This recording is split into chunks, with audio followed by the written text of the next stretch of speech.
everybody and welcome back to my YouTube channel. I don't know if you can hear in my voice, but I am not very well yet again. If I sound weird or if I seem less energetic than I usually am, that's why. Also, if you can hear like I don't know how to explain it.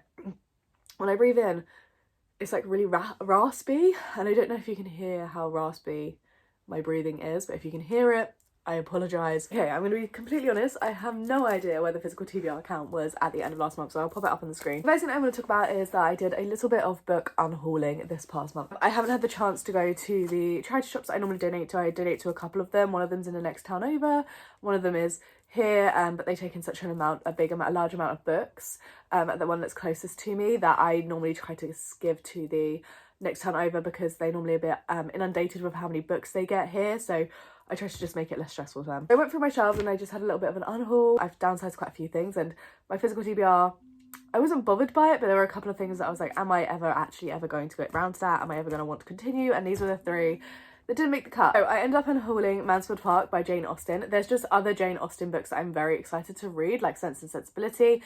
And because I don't read classics that often, this is just going to be at the very bottom of the list.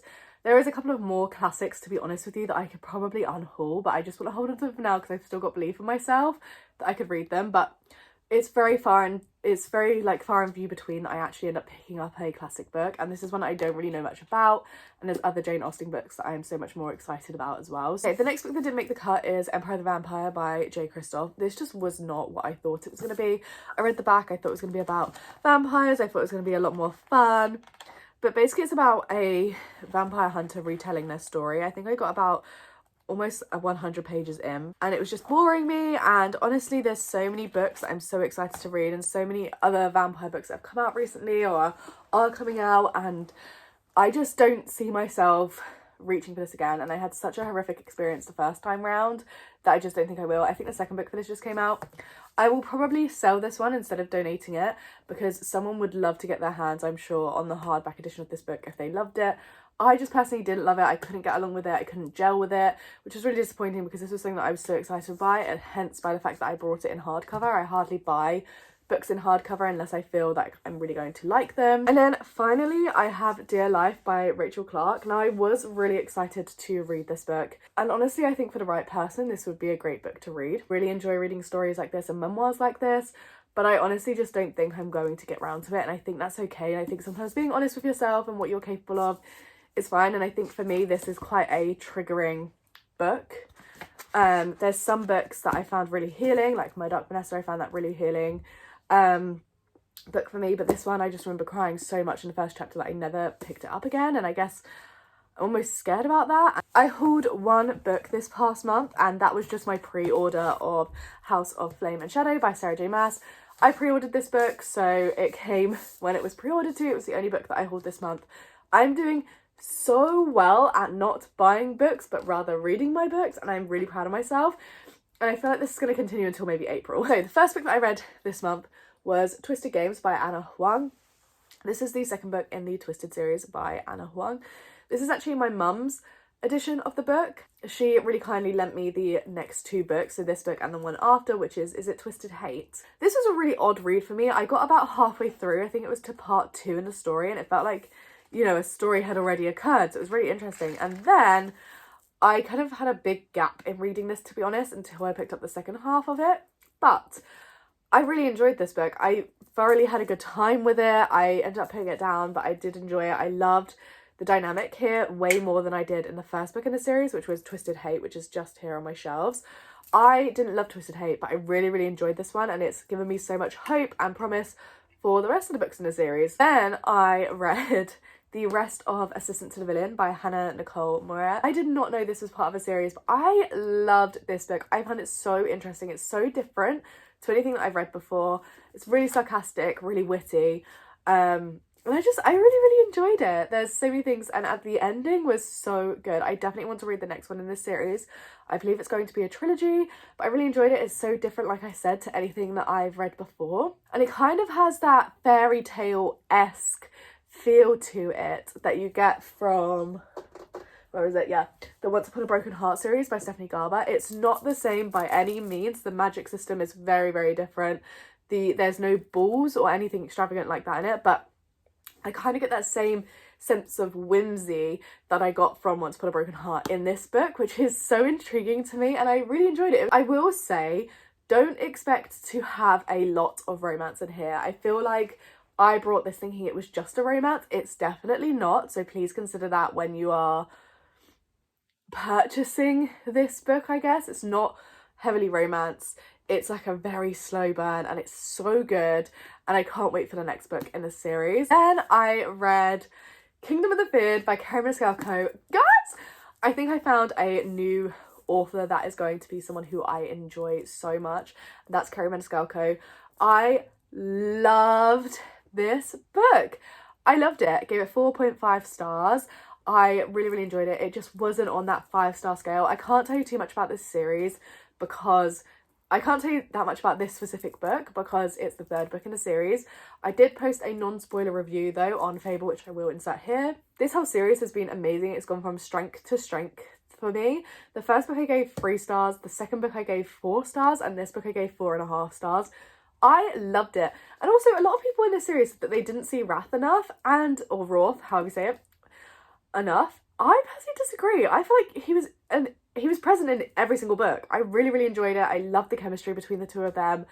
It was tense for a moment there, but I loved it so much, and I'm so excited to read Throne of the Fallen by Kerry Mascalco sometime soon. Then I picked up Presumed Guilty by Tessa Christensen, and I read this.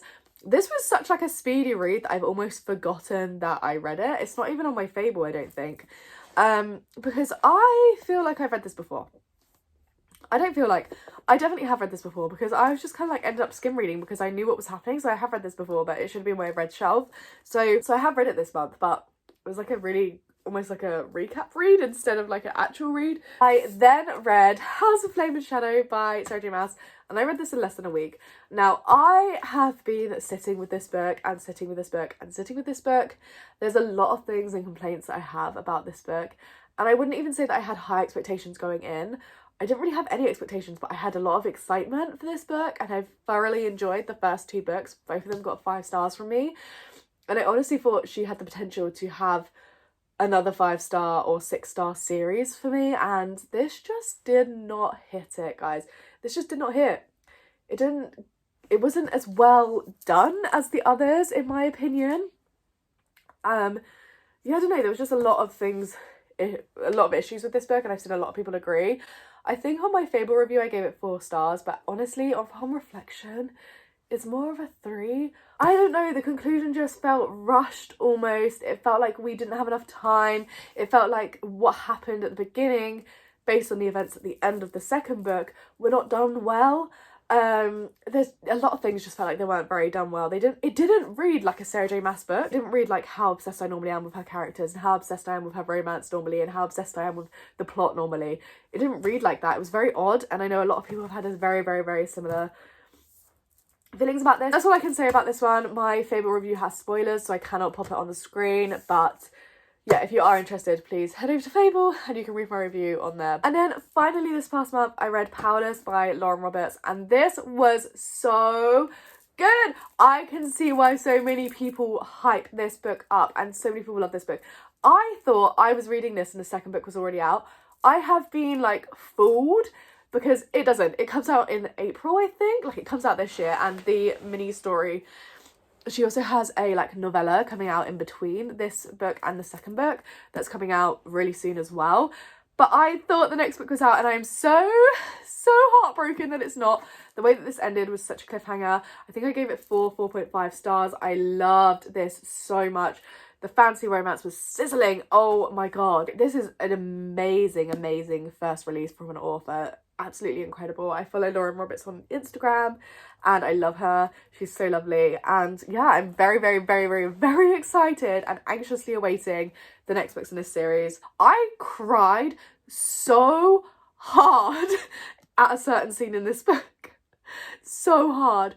It's so good. It's so fast paced. It's so quick and easy to read, but it's also just so well done. You're so enraptured in the world. everyone you know. Oh, I just love it. The description of the dresses, the balls was just incredible. I really, really, really enjoyed it. Here are all the books that I read this past month. So I read 1, 2, 3, 4, 5, 6 books this past month. And then I know you're all thinking, you pulled a book from the jar. Did you read it? Now, the answer is no, not really.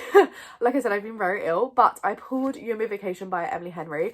I'm not really loving this, but I'm not very far in. I'm only on chapter 3, which is page 35. I will finish this within the next week, but I just haven't had much time to read, to be honest with you. I have started it, which means that it counts as me, you know, starting it or giving it a go this month. So that's great because I have started it and given it a go this month. So let's choose a new book from the jar. If I pull a book that I have already read from here, then I actually end up getting a free read, so I can either choose one on the camera or I could just take it as I don't have anything to designatedly read this month. Also, I get to buy a book, so that's super exciting, and I'm kind of feeling like I want to buy a book recently, so let's see what we get. My whole physical TBR is in here, and there is 4 free pick options in here as well. Let's get away, so I'm going to look away. We'll choose one. What is it? Oh, it's a free pick. It's a free pick. That means there's only 3 free picks left in here. I am not adding any more free picks once I pull them. So once they're pulled, they're pulled. Okay, I have decided to choose Queen of Myth Monsters by Scarlett Sinclair. This is the second in this duology, which means I will be finishing another series, which, by the way, I technically finished 2 series this past month. If I read this, this will finish another series, so I just feel like this is such a good pick. It's also relatively short, and I say that, meaning that it is like 300. They're really thin pages. It is 364 pages long. But I'm going to choose this as well because I really want to make progress in some series and finish some of the series, because I am going to be starting a load of new series this year because so many books I own are the first in the series. I'm going to choose this one so I can finish a series, and also it'll just push me to read it. And then I can definitely pick up any more books throughout the month. I forgot to outro this video, but I really hope you guys enjoyed. If you did, please leave a like and subscribe to the channel if you're new around here. I'd like to see more videos from me, and I'll catch you guys all in my next one. Bye!